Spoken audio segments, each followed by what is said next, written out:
The Irish presidential election will be upon us just after the summer. Now call me picky, but the core job of the president is to protect the Irish people from state overreach using the Constitution. But Michael D. Higgins has made just one referral to the Supreme Court in 14 years. He did nothing about the quashing of informed consent and civil rights during COVID, despite the fact that almost nothing the state told us turned out to be true. No one is safe until everybody is safe. The jab won't go beyond the injection site.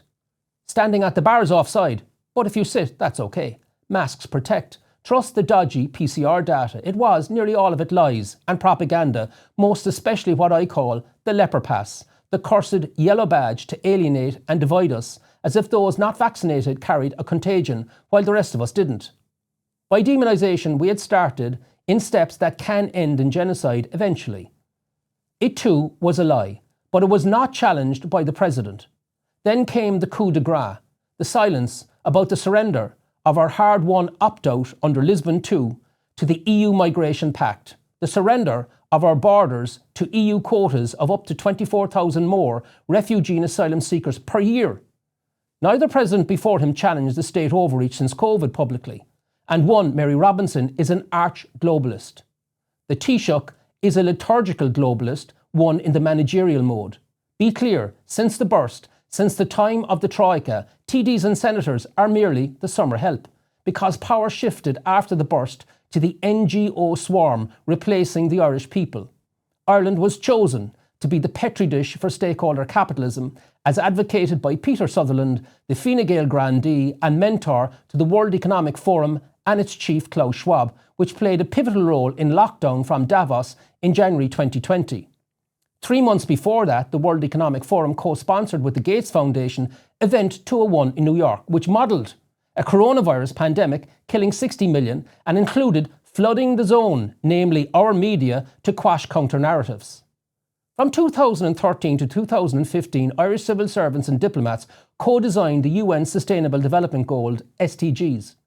It's driven all major policy here ever since, including surrendering border control, because flooding Europe is part of the solution. Look, all of this, I didn't just lick off a rock. In 2012, a few months after Fine Gael Taoiseach Enda Kenny told the billionaires at Davos that the Irish people went mad borrowing, coded language for "we are bailing out German banks to the tune of 85 billion at the cost of those who went mad," I wrote the following in the Wall Street Journal.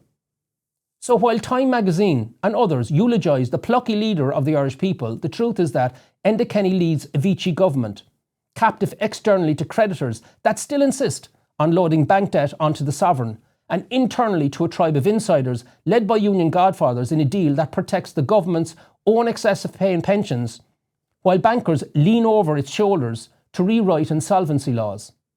This isn't crony capitalism. This is crony democracy. In 2016, I wrote an extensive piece in the Irish Examiner exposing the Irish deep state. COVID later followed, and the Irish Fourth Estate completely deserted its post in challenging the state. So too did the Oris. Even today, we're retold the lie about the bat who flew across China and landed in the Wuhan wet market up the road from the bioweapon facility at the Wuhan Institute of Virology. This discredited, preposterous cover story was pushed into medical journals 5 years ago. Irish mainstream media has been captured by state largesse, including RTE, and by its failure to stand up for the Irish people. Remember this when choosing the next president. It cannot be an EU or deep state clone or any goon in the leadership who stayed silent, because silence is collusion.